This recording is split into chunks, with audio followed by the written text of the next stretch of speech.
Welcome to 90% Knitting.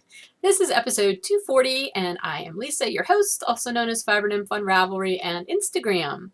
So today is actually Tuesday, not Wednesday. I tend to record on Wednesdays, but today's May 2nd and my day has been a little haphazard. I actually just got a later start to my day than I usually do when I'm driving back from the mountain house. And I had to do grocery shopping on my way here. And long story short, I got here later than I really anticipated. And so by the time I got here and got settled and got some things taken care of, it was just a little too late in the day to bother start dyeing. So, which had been my original plan. So I decided to flip-flop what I was going to do yesterday or tomorrow with today, and I was going to record tomorrow morning, but I thought, you know what, I've got time this afternoon. I'll just record this afternoon. I had everything ready to record. So you're getting me today, although I'm a little windblown because it's extremely windy today. I'm looking out my window. The trees are just all over the place, and there's all kinds of stuff from the trees just flying around. At least it's sunny now because it was torrentially raining yesterday. It was not a pretty day yesterday. Anyway, hello. Welcome. Yeah, like I said, windblown hair. I may be a little scattered, but it'll be fine. We're going to have a good old time. Let me start by welcoming a couple people who introduced themselves on the 90% Knitting board in the welcome thread.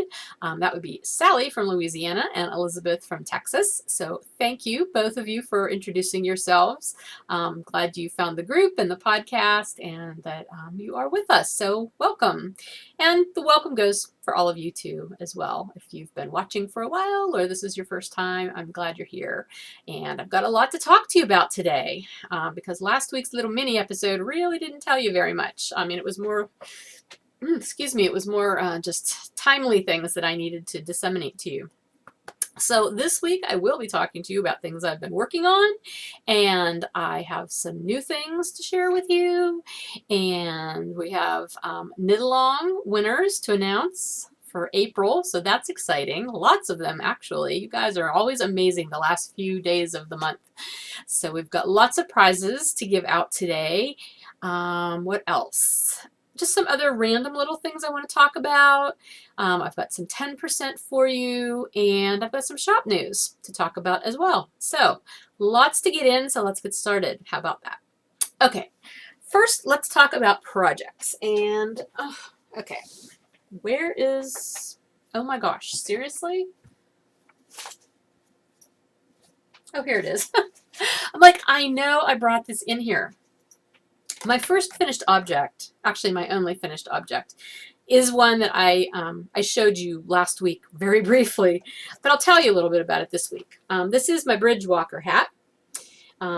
This actually has its little identification tag on it from the show that I knit to have as a show sample because I had these kits at the show. The bridge walker hat pattern is by Sarah Jordan. She also has the bridge walker mittens, which is the kits that I had for both of them.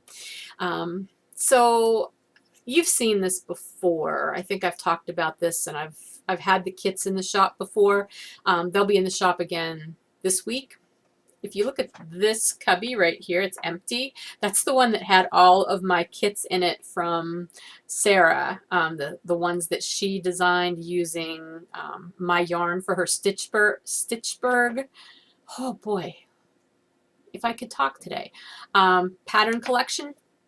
So I took those out of the shop temporarily so I could take them to the show, and the ones that didn't sell I'll be putting back in the shop.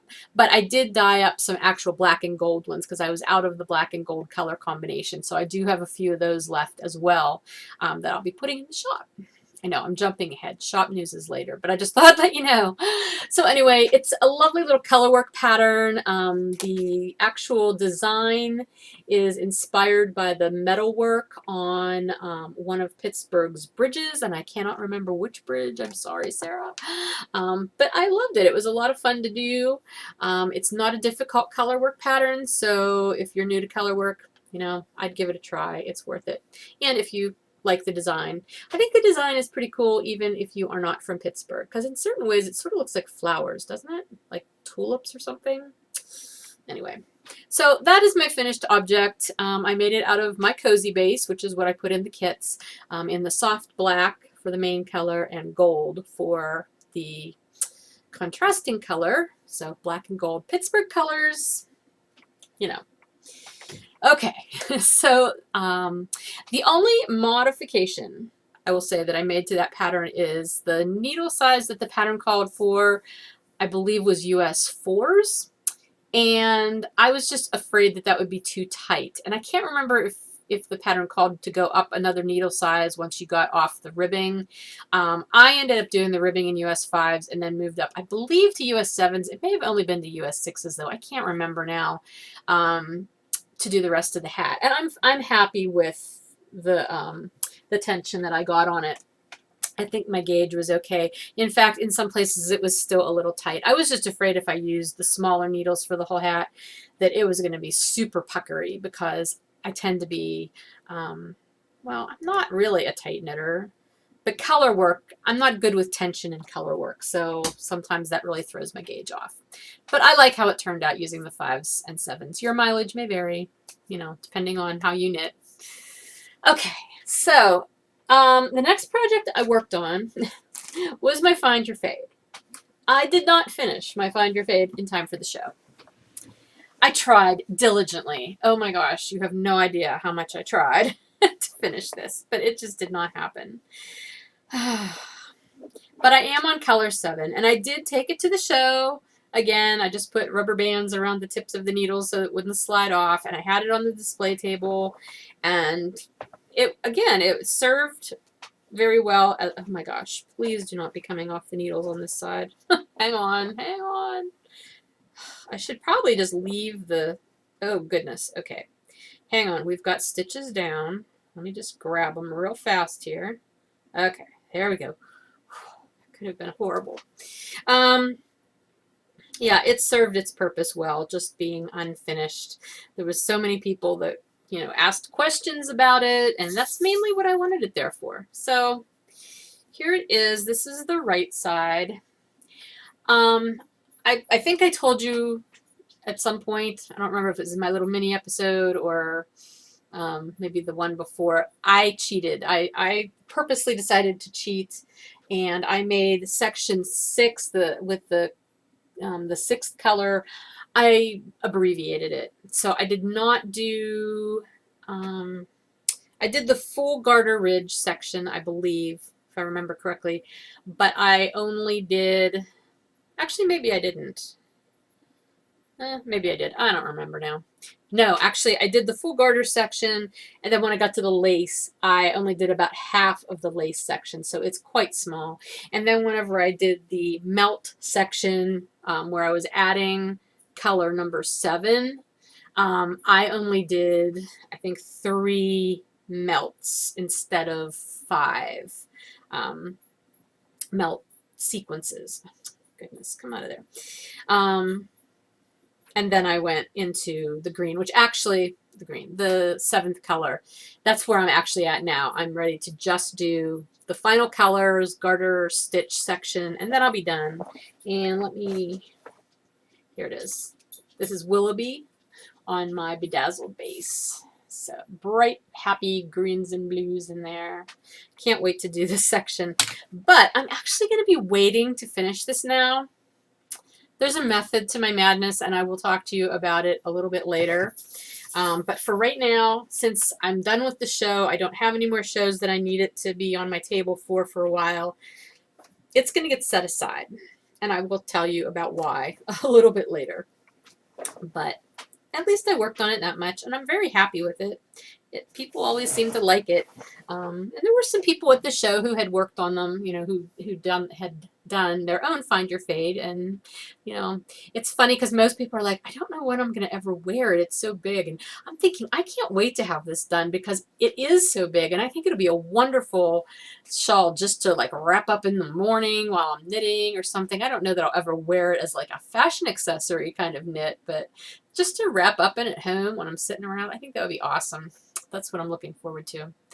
So I did work on that, and I'm finally on the last color. Yay! The other things that I've worked on are all new cast-ons. I know. You're probably thinking, Lisa, you have so much stuff on the needles already. And you're right, I do. But I'll talk about that a little bit later because, again, method to my madness. And actually, I had a really, really good reason for casting on this next project. It's a sock. I know, go ahead and laugh because I said I'm so tired of knitting on socks. I don't want to work on socks right now. But this is a sock blank sock, and at my last show that I did in February, Indie Knit and Spin, I had a sample sock blank sock out on the table where I had the sock blanks hanging up above it because I had realized the show prior to that most people who come to these shows have no clue what to do with a sock blank.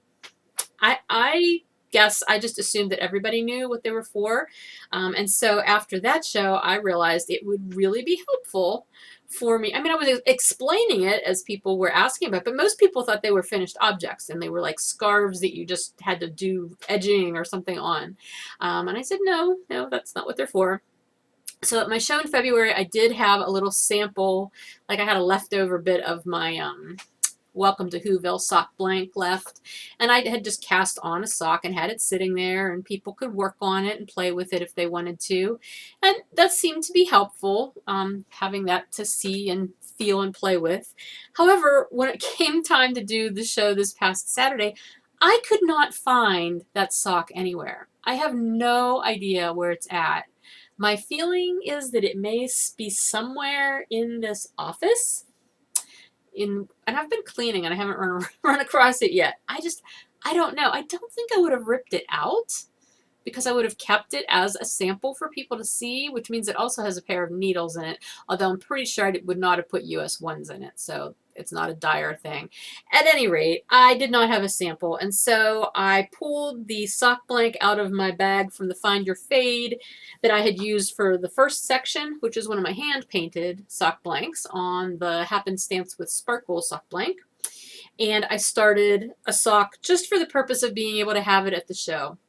The only thing is I didn't get to start it until the morning of the show, literally after I was done setting up and we were waiting for the show to open, because I had about a half hour to kill, which was nice. I like it when I'm not rushed setting up right to the very last second. So I cast on, and you know what? It actually ended up being great because I just stood.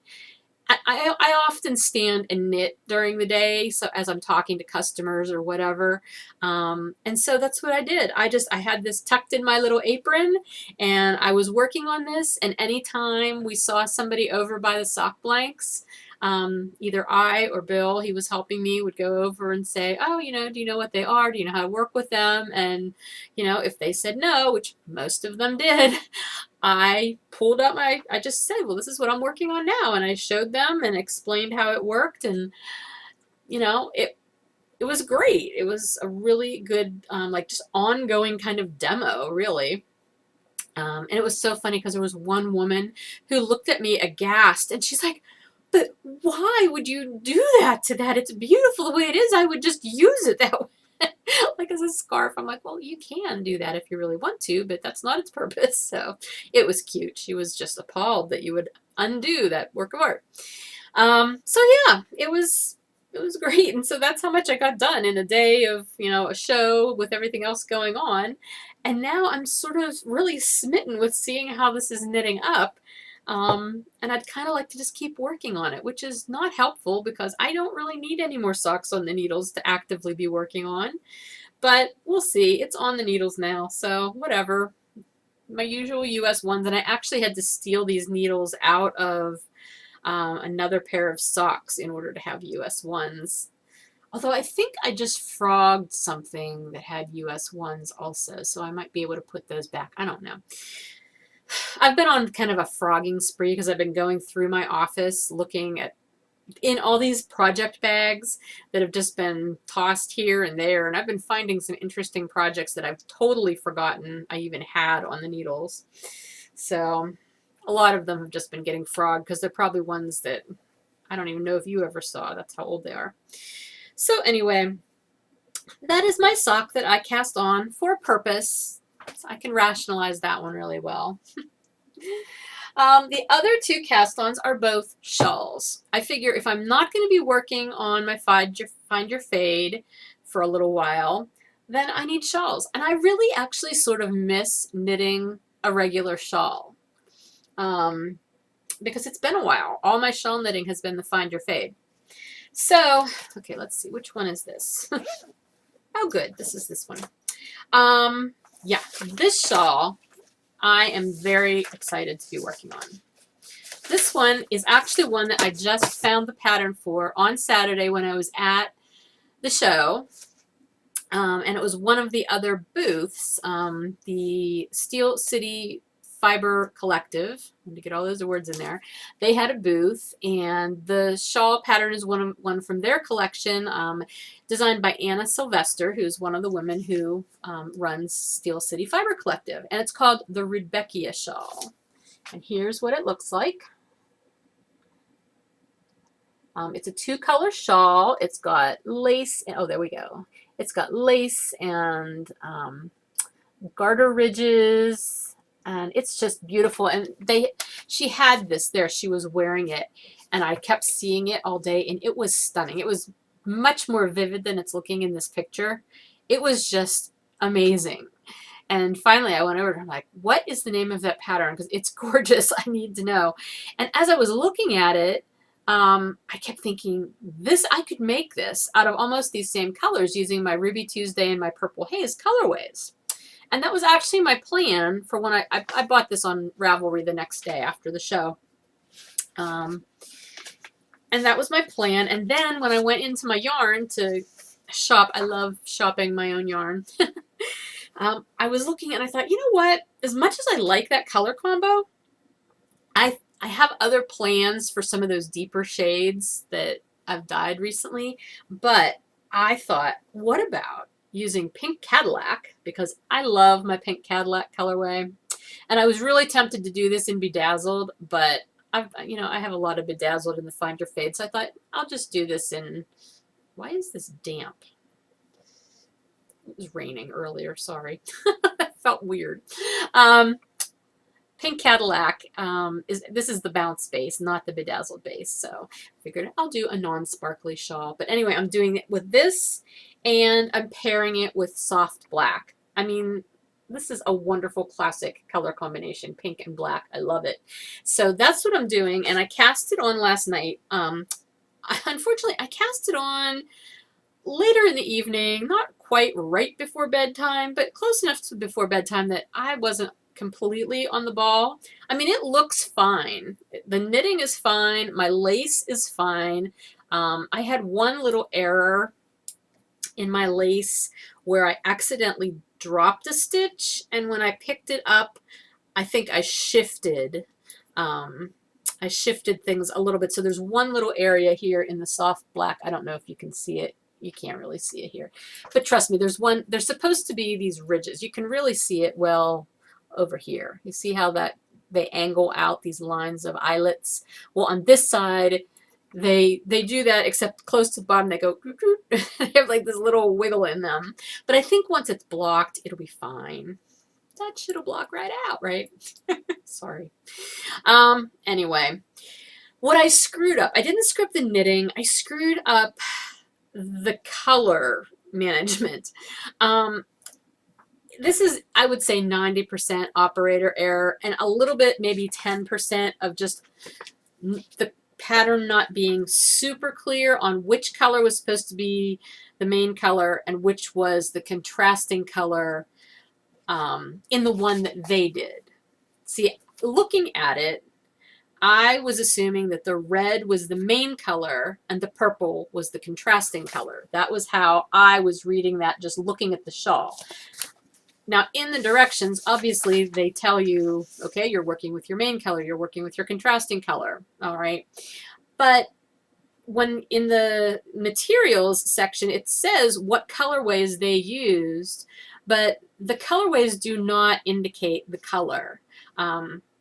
They're Greenfield and Birmingham Bridge. It's two of the Steel City Fiber Collective Yinzer sock colorways, which is a fingering weight yarn that they create and carry. but the colorways, which are named after areas in Pittsburgh, Birmingham Bridge is a bridge. There's a Greenfield Bridge too, I think. So maybe they're both bridge colorways. Anyway, I had no idea which one was the red and which was the purple. I assumed. So when it came to starting to knit, I knew that I wanted the pink to be the main color and the soft black to be my contrasting color. So I start knitting without really, and here's where my operator error comes in, because it tells you to start with your contrasting color. I totally didn't read that. I mean, I read it, but it didn't register, because I don't think I've ever started something with the contrasting color. I expected to be starting the shawl with the main color. So I started it with the pink. As it turns out, like after I did this first section in the pink, then as you get into the first garter ridge and then go into the next section, it wasn't making sense to me what I was supposed to be doing. And the only picture I had to look at the time was this one. And you can't really see the very top of the shawl super clearly because it's all, you know, tied up around the girl's neck. And so I was just sort of winging it. And so it wasn't until this morning when I got through the second section, which I did it in the black, assuming, okay, we're going with black, even though when you get into the second lace section, you're supposed to be working back again with the contrasting color. And that's what I'm like, what do you mean? Like, this probably sounds very confusing, and it is very confusing because it was confusing to me. But again, it was mostly confusing to me because I didn't read the instructions correctly, but I'm kind of glad that I didn't, because had I read to start with the contrasting color, I would have started with the black, and I didn't want that. I did want this top section to be pink. So in that way, it all worked out. And basically what I'm ending up with, this should have been pink section, black garter ridge, pink section, black garter ridge, pink section. There's like a third lace section here. So what I'm going to have instead is pink section, pink garter ridge, black section, black garter ridge, pink section, and then I'll do the garter ridges however I need to do them to go into the next section, because I think the pattern changes at that point. So it's wrong. This is not the way it's supposed to look, but I don't care because I like how it looks. And even in the pattern, she's like, you know what? You can experiment with color mixing, mix and match, do your thing. So I'm doing my thing. It's a design element. We're just going to pretend like I meant to do it this way because it looks fine. And again, I haven't screwed my lace up too much yet. So we're going to go with it because I'm not always super good at not messing my lace up, frankly. So anyway, it's coming along, and I really like it. The pattern, again, was stunning. I loved it. So that's the Rudbeckia shawl. Knitting on US 4s, and it's not the way it's supposed to look, but it looks fine. Okay, so the next shawl that I cast on is a totally different animal. It's a triangular shawl. Well, actually, this is a triangular shawl, too. But this one is out of bulky. And I think I showed you these patterns not too long ago, maybe, or maybe I talked about them. But this is the Water Birch shawl by Sylvia McFadden. And this was the pattern book. I think that I'm pretty sure I showed this to you. It has 3 different bulky weight shawl patterns in it. And the whole book is done in black and white. Because it's symbolic. If you read the beginning of the book, it talks about it. I finally did read that, of just how, you know, the winter months are dark and gray and how that can affect your mood and everything like that. So anyway, I am doing this shawl. Let me see if I can, do I have a picture of it?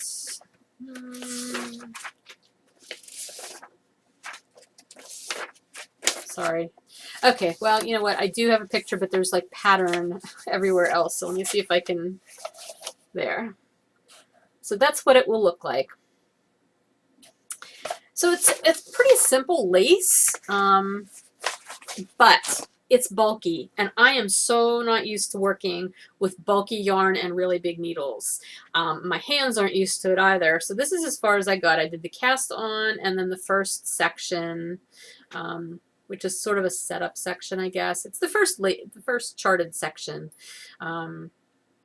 But yeah. I'm using US 11s. The pattern calls for US 15s. I have 15s, But I thought that's really, really big. And if you remember, I had actually swatched with this yarn. This is that Sheep Shop 2. It's a discontinued yarn. I have it in this purple, and then I have it in like a variegated, and I had swatched in the variegated not too long ago, but I did it on 11s, and it worked out really well. I did try to start this on 13s, and I did not like it. I thought it was too loose. I like the fabric I'm getting with this, so I'm happy with the 11s. I'm not going to worry about the fact that the pattern said to use 15s. So I'm not very far into it, but again, I can only work on it a little bit at a time because it kind of starts to hurt my hands, which makes it nice to have, smaller gauge projects on the needles as well. So yeah, it's a shawl week apparently, and a cast-on week, and all that good stuff. That's everything I knit on in the past week. I did do some spinning. In fact, I finished spinning all of the Tempted singles, the prize yarn for Jen from back in February. I know it's May and I still don't have her prize yarn done. But I finally finished up the singles the other day, and then I started plying yesterday, and I was plying earlier today, and oh my gosh, if I thought the singles were taking a long time, the plying is also taking a long time because the yarn, the fiber spun up so fine. It's definitely plying up into a fingering weight yarn. I did take a picture of how much I have done. I'm probably about halfway through the plying now, so I will put that picture in here. It's turning out lovely. I am so happy with this spin. I keep saying that, but the colors are beautiful. Stacy did a lovely job in dyeing it, and I'm thrilled with how it turned out with the merino, because like I said, I never used to like spinning merino. I'm not sure what changed, if it's just this particular fiber was excellent to spin. I may have to give merino another shot, which also makes me wonder, maybe I should give some other fibers another shot that I had decided early on that I didn't really care to spin, or I didn't really care to knit with, like alpaca. I've always just been like, I don't really care to spin alpaca. So I may have to try alpaca again as well, just to see. Maybe my spinning has progressed enough, my skills, that maybe that's what the difference is. We'll see. I'm sure prep has to do with it as well. But yeah, it made me think, maybe how I felt a while ago isn't the same way I'll feel now. So we'll see about that. But that was my spinning, and I'm so happy to almost be done with it. I'll definitely be finished with it before I record my next regular episode. So I will be getting that off in the mail to Jen prior to the next time I record, but I will take glamour shot pictures of the yarn so that you can see the finished product and see how it ended up. Okay, what else? Let's talk about new things. Okay, first of all, last time I believe I showed you my haul that I got from the Web's April anniversary sale. Well, it's now May, and their anniversary sale is continuing through May. I was under the impression that they were having completely different yarns on sale in April and in May. As it turns out, the Cascade 220 is still on sale. Just take all my money now, Webs. Just take it. Because I don't know that I can resist an entire other month of not purchasing more Cascade 220. I don't think I have that willpower.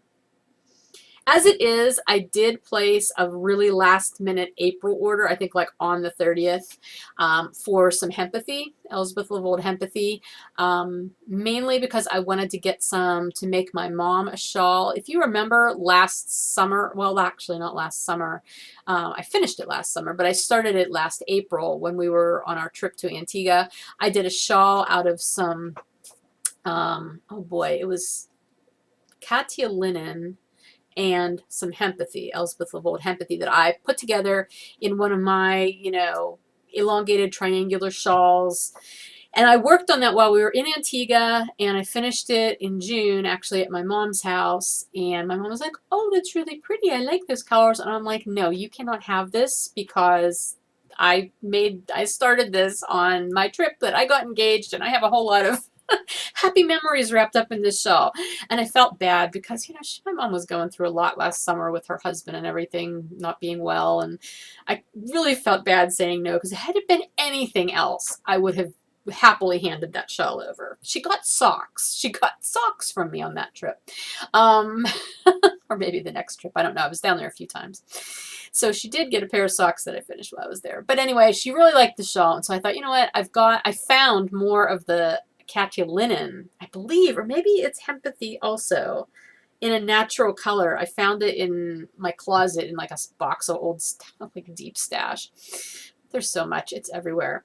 And I thought, I can make my mom a shawl for Mother's Day. Because I figure, oh, well, no, I'm sorry, not Mother's Day. Gosh, that's a pipe dream. No, for her birthday. Her birthday's in August.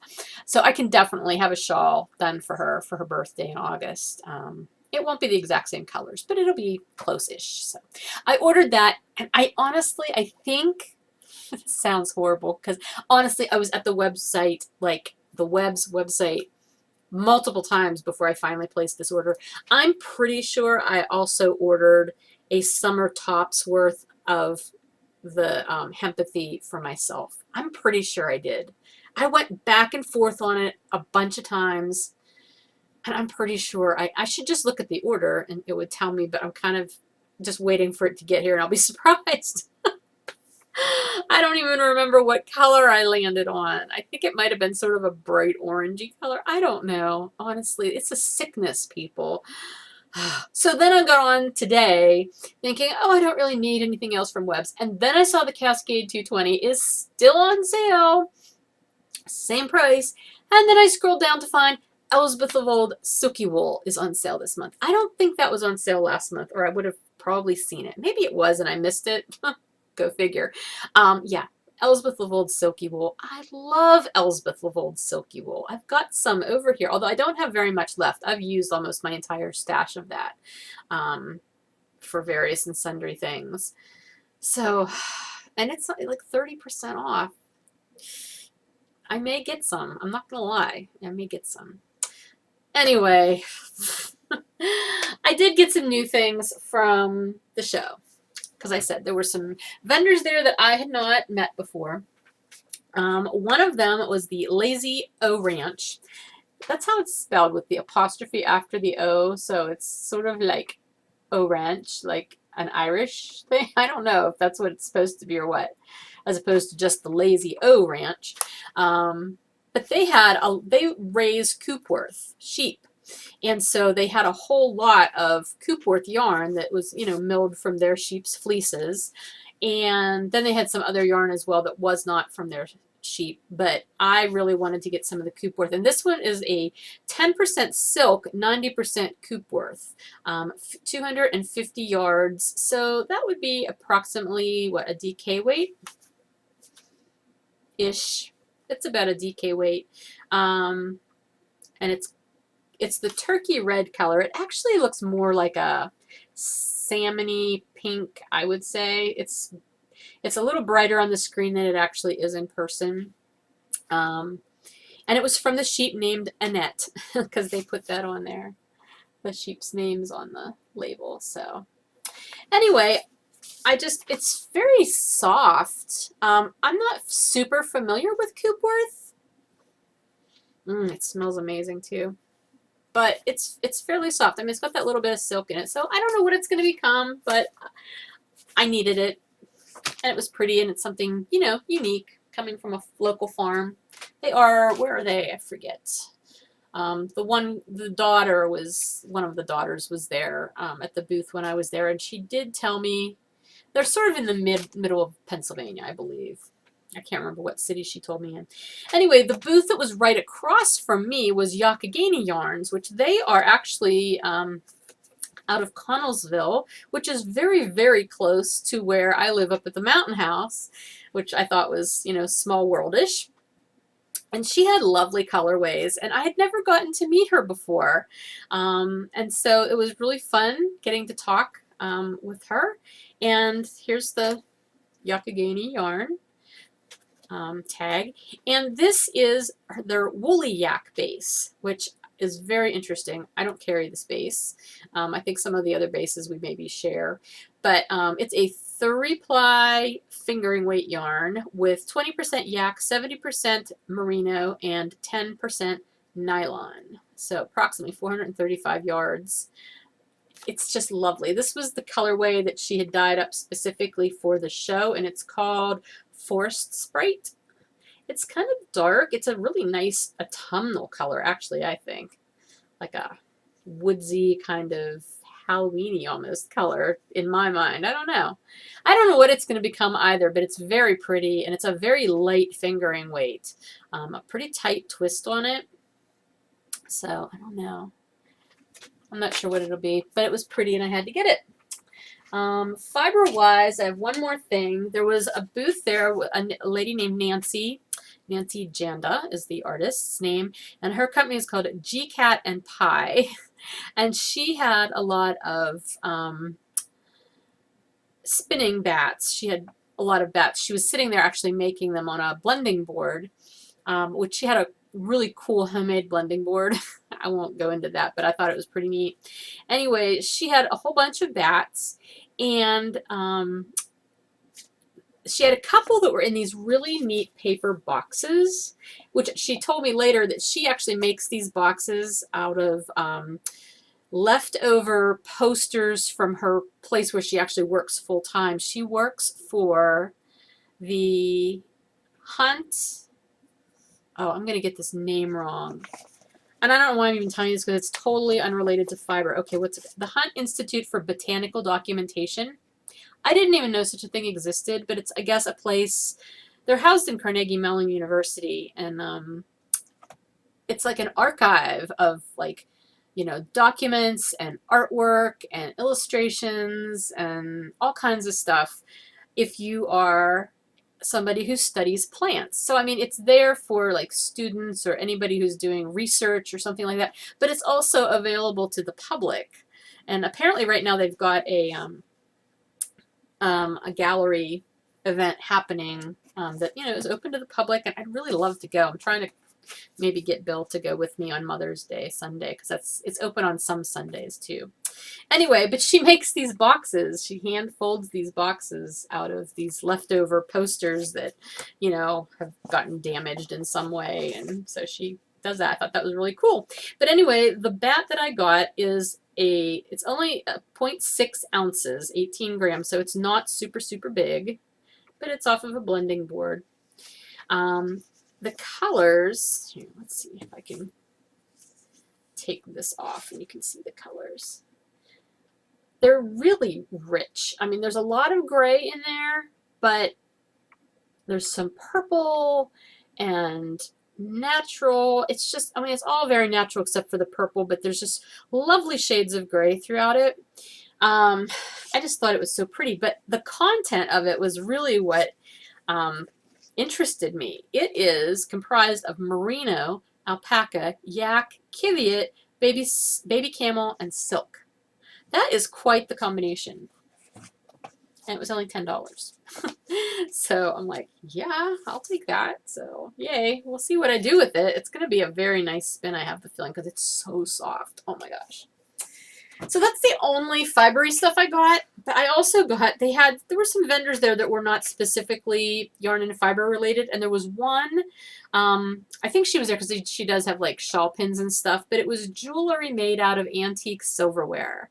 And you know, you see spoon rings and stuff like that a lot, but she had a lot of very interesting stuff, and she had a lot of earrings, and I just loved this pair. Can you focus? Come on, you can do it. Trying to get it to not focus on the background here. There we go. Aren't they pretty? So it's vintage silver-plated silverware in the precious pattern from 1941. And the shop was called Left at the Fork in the Road, which I thought was quite clever. So, and they're not super heavy either. I haven't worn them yet, but they're nice and fairly light. So, just really pretty. So those were all my new things, which I think was plenty. Okay, let's talk about the cow. I think I did that backwards. Usually I tell you new things after the cow, but somehow that got switched around. Let me announce the winners, the cow winners. We have April winners for the year in the life of the knitter cow. We ended up with, okay, do I have this written here? Well, okay. I have it written down somewhere, but I can't find it. We ended up with enough posts in the month of April, not counting my posts, to qualify for 4 prizes to be given out. So what I decided to do, since I have not shown you the prizes yet, is I have my basket and I'm going to show you what the prize options are, and then the winners can choose and let me know which ones they want. As usual, when you know that you've won, please write to me, tell me your first, second, third, fourth, whatever choice, and I will get something to you. There will only be 4 winners, so you only need to give me 4 choices. I actually have 6 things for you to choose from this month instead of 5, and I'll explain why in a minute. Okay, the first item, nope, that's not the first item. The first item is this skein, which I dyed up last month. Remember, I did the quarterly drawing for that really pretty project bag, and I did a coordinating skein of yarn, but I did the yarn and I did a sock blank. Well, the winner chose the sock blank, so I still have the skein of yarn. It's a one of a kind. I will never be dyeing this colorway again. It's on the bounce base, and I've just called it springtime one of a kind. So that is one of the choices. It's a variegated and speckled colorway. All kinds of fun, bright, springy colors. So that is one prize. Another prize is a skein of my Elegance lace weight base, which is an 80/20 superwash merino and silk in the Frosted Blossoms colorway, which is a lot of magentas and grays. And I'm putting this in there because next month's yarn focus is going in June will be lace weight. So if you need lace weight and you're one of the winners, you might pick that. This one, you know what? I may have lied. Maybe I do only have 5 prizes. I guess I do only have 5 prizes. I don't know why I thought I had 6 pulled. I'm losing it. Okay. Cover that up. I have a Color Tracks hat kit. The Color Tracks pattern is by Melissa Transtrom, Meltrian Designs, and the yarn is by me.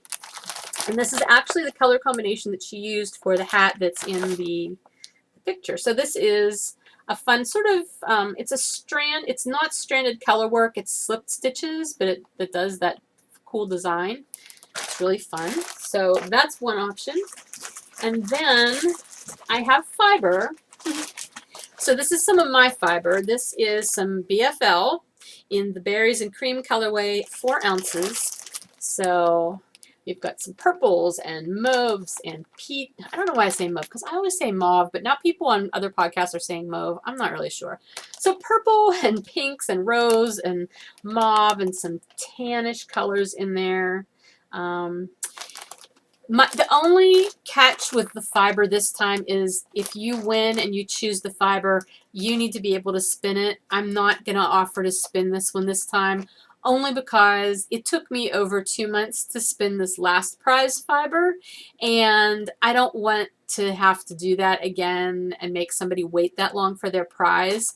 Plus, I have some personal spinning that I really need to focus on next. So I'm offering the fiber, and it's there, but if you are not a spinner or you don't know someone who can spin it for you, then you might not want to get it, because I'm not going to be able to spin this one. But otherwise, if you are a spinner or you have a spinner friend and you want it, it's a lovely braid of fiber for you. Okay, and so then the 5th choice is actually a kit. And this is from my stash.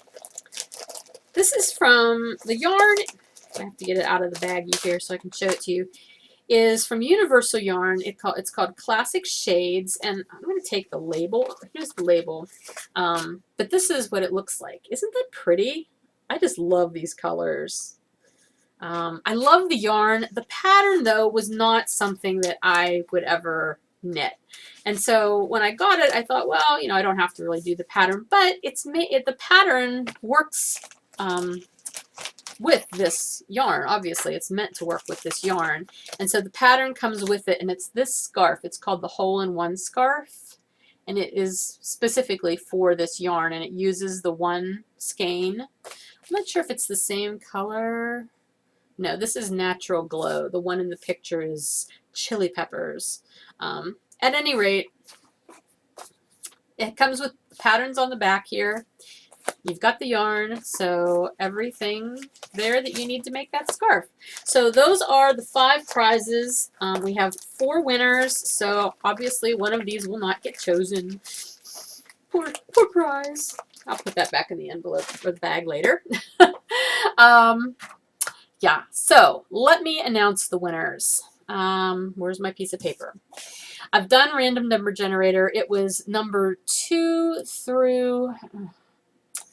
See, I had this written down somewhere, and I don't know where I wrote it down.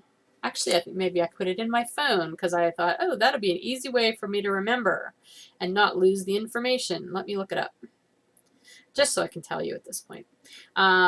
The last post was 239. So the random number generator I did was from post 2 through 239. I think I had about 28 posts in the thread myself, so there were just over 200. And I'm doing 1 prize for every 50 posts, so that's how we ended up with 4 prize winners. Just as a reminder in case you didn't know that. So, all right, the first number that the random number generator chose was post number 39, who is Selective Berry. And that's B-A-R-R-Y, not Berry, B-E-R-R-Y. And that is Maria. So Maria, congratulations. Please PM me with your choice of prize according to the way you would, most like them. 1, 2, 3, 4. You can do all 5 if you want. It doesn't matter. Okay, the second one is post number 25, who is Inagata Danita, who is Donita. So congratulations, Danita. Again, please PM me when you hear this and let me know your top choices in prizes, and I will get one out to you. I also need your mailing addresses, please. Full names and mailing addresses.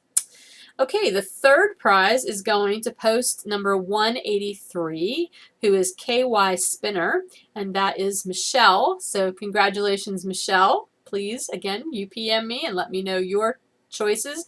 The prizes are all first come, first serve, so that's why I need to know at least your number 1, 2, 3, and 4.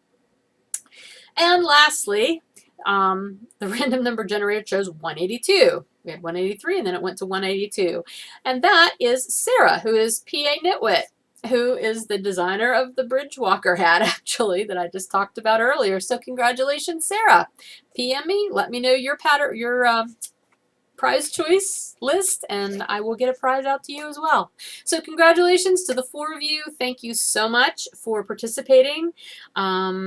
I love seeing everybody's participation. This knit along was largely about building community. That was one of my biggest hopes that this would accomplish, and I've loved having these chatter threads, these quarterly chatter threads that just the conversations can continue on from month to month to month. I've tried to be as active in them as I can be considering my schedule, but I'm doing the best I can. But I do read everything, so I'm staying in touch with it, at least from that aspect. So, okay, and now I also have the April Challenge winner, the Shorty and Sporty thread, which I know that was a little bit of a challenge because that was like a whole pair of socks, little shorty socks in the month. But we ended up with 23 entries. So there were 24 posts. Mine was the first one. So there were 23 entries, which I thought was pretty respectable. And the random number generator chose post number 10, who is Diane, and that is OCD Knit Case. So congratulations, Diane. You're the winner for the April Challenge, and your prize is going to be $10 worth of any pattern that I can gift to you through Ravelry. I mean, pattern or patterns, up to $10 total. So please PM me and let me know what pattern or patterns that you would like. It could be a pattern collection. As long as it's $10 US or no more than that, then that's great, and I'll be happy to gift those to you. Thank you so much for playing along with the challenge. Okay, so that takes care of April. Let's talk real quick about May. Again, we've got the same theme. It's the spring quarter through April, May, and June. Themes are growth, life, and light. I love how you guys are explaining in your finished object posts how your object fits in with the themes. That's awesome. Thank you so much for doing that. And again, the May focus is fingering weight yarn. Oh, I wrote that wrong in my notes. Let me fix it now before I forget. Okay.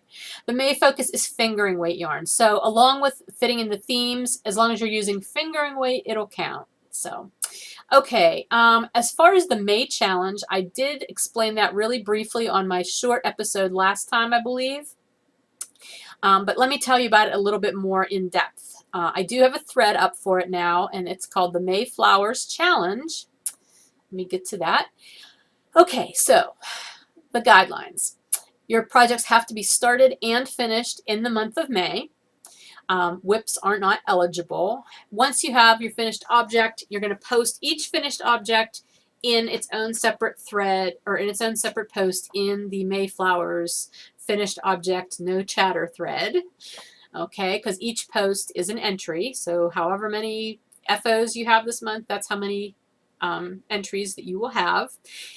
As always, if you use Fiber Nymph Dye Works yarn or fiber in your project, then you get to post twice, but the whole entire project has to be made out of Fiber Nymph Dye Works. It can't be just part of it, the whole thing, in order to qualify for double posts, which is a double entry. Okay, so, sorry, I'm trying to move things so I can read everything at once. All right, so your finished object must meet at least one of the following criteria. It either must have a flower motif in it, or it has to have the word flower, the actual word flower, or the name of a specific flower needs to be in the name of the pattern, or the word flower or the name of a specific flower needs to be in the colorway name, okay? Additionally, you have to use at least 50 yards of yarn for knitting, crocheting, or weaving, or you have to at least create 50 yards of finished yarn if you are spinning, and that includes plying if you're plying your yarn. And also, if you're sewing, I didn't mention this last time because I wasn't sure how I would do this, but sewing FOs need to use at least a half yard of fabric. So that's how I managed to work that in there. I realized that for sewing, some of the criteria aren't really applicable, but I want to try to include everybody as much as possible. So if you're using floral fabric, you're in. Or if the pattern that you're working for has something to do with flowers, there you go. Yeah, so whenever you post your finished object, please include a short explanation of what criteria that project meets. I mean, it might be very obvious if it's got an obvious flower on it, but still just let us know what it is so that I don't have to hunt it down whenever I draw winners. That would be helpful. All right, so that is everything for the month of May, I believe. If you have any questions, PM me or, you know, put it on the thread, the chatter thread, not the finished object thread. All right, let's talk a little bit about why I'm putting my Find Your Fade on hold. I realized the other day after listening to Boston Jen of the Downseller Studio podcast that Stash Dash is coming up.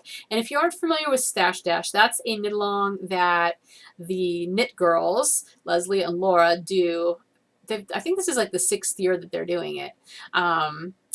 Over the summer months, and this year, I believe it starts May 26th. That's a Friday. And then it runs through, I don't know when the ending date is, but it usually runs until Laura goes back to school because she works in the schools. So from her last day of school on through when she goes back to work in late summer, that's how long Stash Dash is. And the whole idea is it's meant to challenge yourself into using up as much stash yardage as you can, which can include finishing off whips and everything. And the cool thing about that is if you're finishing off whips, your whip can be completely finished except for maybe a few rows. And if you finish those last few rows during Stash Dash, you get to count the entire yardage of the entire project. That's awesome. And that's why when I was sitting here thinking, oh, I should finish my Find Your Fade, I thought, No, I should not. I should hold on to it for a few weeks and finish it during Stash Dash. So I may work a little bit on it to get closer to the end, but then I'm totally going to use that and use the yardage. Actually, it's meterage because you measure in meters. And they have different levels of meters. Like I think there was like, they're talking about maybe doing 1,000-meter level this year. And then there's 5,000, 7,500, 10,000. I can't remember what the other ones are. I think I did 5,000 last summer. I don't remember. But it's a personal challenge. It's not like you're competing against anybody else. It's just to see if you can meet it.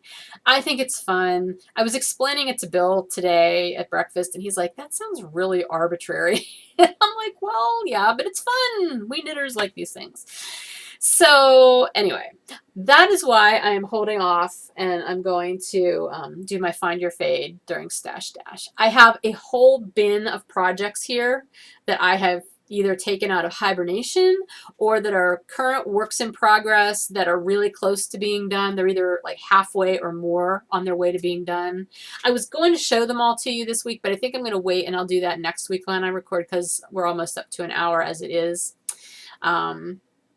So yeah, Stash Dash, yay. The only other thing I was going to mention is I am not going to Maryland Sheep and Wool this year. We have a prior commitment Saturday evening, and I just don't feel like killing the entire day Sunday to drive down and drive back. That makes for a really long day. I've done it before, but we're not doing it this year. So please have a really wonderful time if you are going to Maryland. It's always lovely. There's been a lot of rain lately, though, so wear good shoes that you don't care if they get muddy. So anyway, 10%. Let's see. I've been doing a lot of books lately. I did finish The Power of Vulnerability by Brene Brown. It was very good, but between listening to that and then listening to a bunch of like her TED Talks and other things on YouTube, I'm about Brene Brown out. Her information is really good, but it all starts to sound a little repetitive. But I found it very good to listen to, very encouraging, thought-provoking, so I like that. I then downloaded, because somebody, and I cannot remember whose podcast it was, who talked about this, but the book is called The Mad Woman Upstairs by Catherine Lowell. I wish I could remember who it was so I could say thank you and give them credit for recommending this book. It's a novel about the protagonist is a young woman, I think she's maybe 20, who starts school at Oxford. She's from the United States, but she goes to Oxford to go to school for literature or whatever. But the whole thing, the crux of the thing is that she is supposedly the last living descendant of the Brontes. And so the whole novel is like circled around this, Bronte legend of the Bronte estate and all these valuables that are supposedly missing, and people think she has them, all this stuff. And just her coming to terms with this history in her life of being related to the Brontes, and her dad was like really, really into their history, and he had this very unique take on it, and that caused kind of chaos in her life when she went to Oxford. And I don't know, it was a very fun book to listen to, and I loved the reader. The reader had a very dry, kind of appropriate sarcasm at certain points in her delivery, because it was not the best writing in the world, I will say that. And the one thing that struck me throughout the whole book was the metaphors. Oh my gosh. The corniest metaphors in the world were in there. Like the one that I remember the best is she's describing how his face was as hard as a goat that's been taxidermied or something. It was something about a goat being taxidermied. And I'm like, oh my gosh. But it was funny because the way the reader delivered it, it was almost like she knew how corny this sounded and she was just playing it. I really enjoyed the reader. The reader kind of got panned in some of the reviews that I saw, but I thought she did a great job. So yeah, if you like that kind of, it was a light story, it was a little mystery kind of in it, but it was good and it had a nice ending. I liked the ending. It was a little, I don't know. It could have ended in multiple ways, some of which I wouldn't have been very happy about. But the way it ended, it was okay. I liked it, so I would recommend it for a nice light summer read or listen. And so the next book I'm now listening to is The Professor and the Madman. So we had the Mad Woman upstairs. Now we have the Madman. So I have a theme going here, by Simon Winchester. And this is actually a nonfiction book. Let me see if I can find the summary of it for you. Oh, no, no, no. I don't want to listen to it. Hang on a second. I'm sorry. It's actually, the professor refers to, okay, why can't I find this?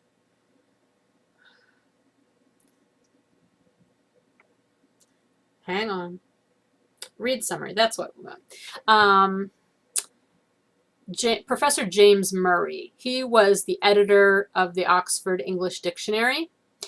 And I remember hearing about all this from another book that I read, which was like the history of the English language or something. I don't know.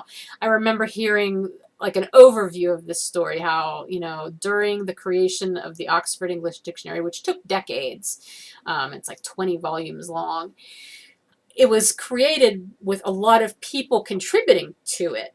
And one of the most prolific contributors was this man named, what's his name? Oh, for heaven's sake. Minor was his last name. Dr. William Chester Minor, who was an American surgeon in the Civil War here in the United States. And he later moves to England. And what ends up happening is he contributed so much to the Oxford English Dictionary as it was being compiled that Professor Murray wanted to meet him, and I guess he had tried to set up meetings with him multiple times, and Mr. Minor or Dr. Minor always declined, had reasons he couldn't or whatever. So finally, Professor Murray goes to him and meets him many years later, only to come to find out that Dr. Minor is actually an inpatient at an insane asylum and had been for many years after committing a murder. And so it's really interesting. So this book is actually fact-based. I mean, it's nonfiction, and it's telling the whole story of, the history of both of these gentlemen. And I'm only at the very beginning. I think I'm in like the 3rd chapter, but it's riveting. I am finding it very interesting to listen to. So if you like that kind of history kind of stuff, you might enjoy that. The chapter I just finished listening to is about Dr. Minor in the Civil War and all the stuff he went through. And I mean, some of it is like American history stuff that I've not heard about in that kind of depth, like things that went on and everything. It was really kind of graphic in certain places. Anyway, so yeah, really good book. The other thing that I've been really into lately, and I'll just briefly tell you about it, is I've been doing yoga. And I may have mentioned this a while back, I don't remember, but I used to do yoga off and on for years. I was never like super into it, but I enjoyed doing it when I had the chance to. I like it mainly for the core work that it can do and for the stretching. Like really, I like it for the stretching that you end up doing. I don't like power yoga. Like I don't want to do yoga to reach or get my heart rate going and like feel like I'm out of breath. That's not my idea of yoga. I want to relax in my yoga and stretch and, do strength stuff, but not So I've tried a couple different yoga, online yoga things this year. The one was a purchased thing. I don't even remember where I found it. I think I paid like $10 for it. It was supposed to be like a 30-day yoga thing. Oh my gosh. I watched the first video and it was like this crazy, do it fast, do this. And I was like, no, no, no, no, no. That's not what I want. And so I didn't do it. And then I subscribed to another thing, which had like a 30-day free trial, which may have been great because they had tons of videos. I could not get any of the videos to play, not on any of my devices. So I don't think it was a device issue. I don't know what the deal was, but I canceled that 30-day free trial.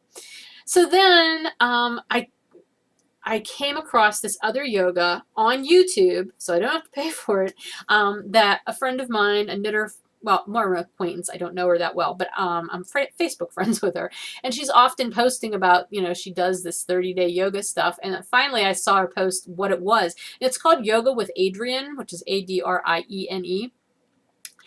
This woman is lovely. I love watching her videos. She's got a great personality, and she's got tons of videos. She's got 3 different 30-day yoga programs on YouTube, plus she's got a ton of standalone videos, and that's what I've been doing. I've been doing the standalone ones for right now because I've been able to pick and choose. Like, I've been doing some for low back pain, which is mainly what got me wanting to do this anyway, because honestly, ever since we were doing all that work outside and I was shoveling tons of gravel and digging and stuff, my lower back has been in distress. Not gonna lie, it hurts. And I have certain things that help it feel better, but right now I'm not able to do any of those. One of them is doing front kicks on my heavy bag in my basement, but my heavy bag is not up because it's down since we're doing the ceiling work down there. And the other thing is doing lateral leg presses at the gym on the machine. But I ended my gym membership because I was paying for it and not going. So neither of those things are, available to me. So I thought, well, maybe yoga. And I'll tell you what, it has really helped. It still hurts, and I have to keep up with it, but I've done a few of her yoga practice videos now, and I really, really like it. And I've been doing them when I get the days that I do them up at the mountain house. I usually go out on the back deck in the morning. I take my mat out there, and it's lovely. I love doing it in the morning outside in the fresh air and the natural light. I was not able to do it out there today because it was soaking wet because it had been raining all day, all night. But yeah, so yoga with Adriene, if you're looking for some at-home yoga. See, that's the other thing. I never really liked going to yoga studios. I'm not a group activity person, and yoga, that was the thing about going to yoga classes. Like, the instructor's always like, you're not doing it right. That's not the right form. Here, do this. But my body doesn't do that, And Adriene is more like, find what feels good. That's her line, her theme. This is what we're doing. Here's how you do it. If that doesn't work for you, you can try this or you can try this. But you wiggle around and you find what feels good to you, and that's what you need to do. She's really encouraging about staying in tune with your body, and I love that. That's like a big thing for me in general in life, is really staying in tune with my body in all kinds of ways, and knowing what it wants and listening to it. That's the thing. So I really like these yoga videos, tons of them to choose from. So hopefully I'll be able to keep that up. Alrighty, let's go into shop news real briefly. I've sent out the last of the Pie Club yarns. They went out last Friday. I know people were receiving them already, so hopefully you're getting them and you love them. I enjoyed doing the Pie Club. All those colorways will be going into the shop eventually. I always have an exclusivity period though after a club, so it won't be for a while, but eventually I will introduce all those 3 pie colorways into the shop. I will have information about the next club, the Legends, Myths, and Fairy Tales Self-Striping Club, coming soon. I plan to work on that later this week. I'm planning for sign-ups to go up on the 10th, which is next Wednesday.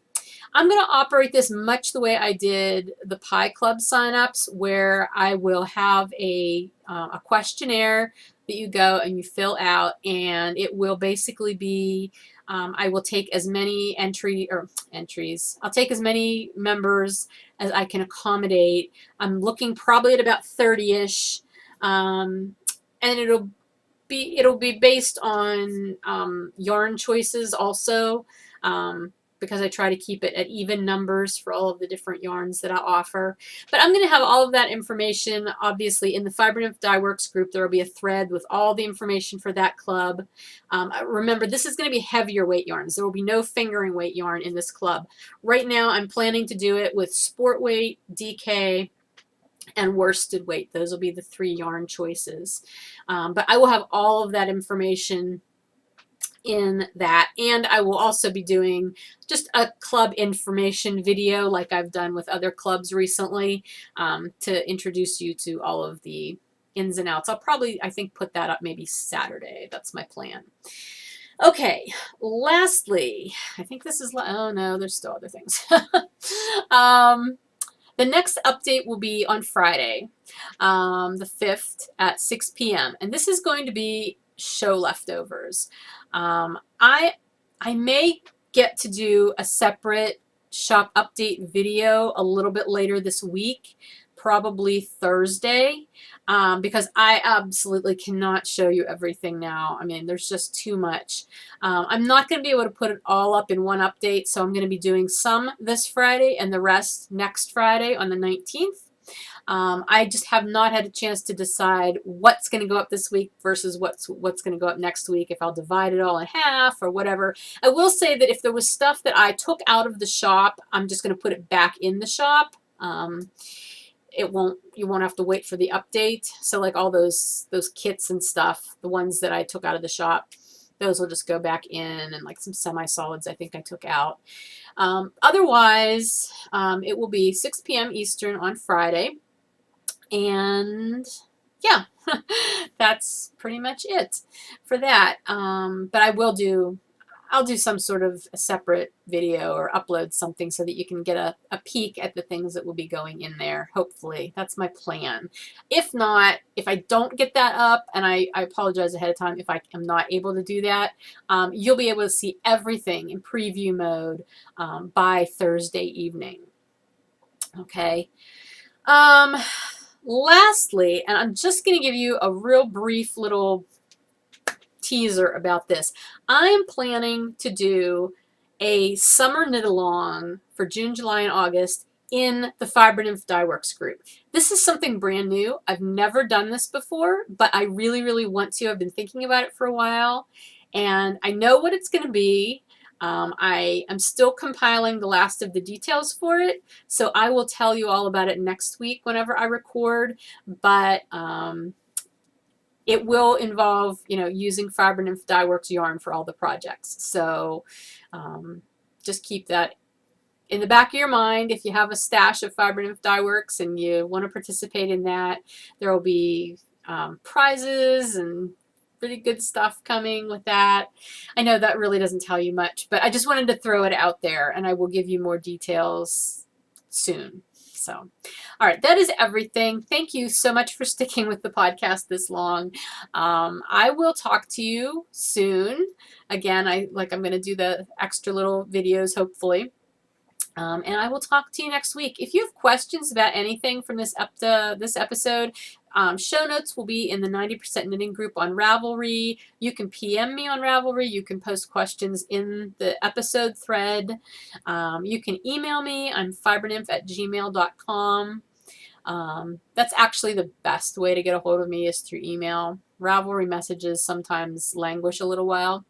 But yeah, that's it. I hope you have a good rest of your week. Take care.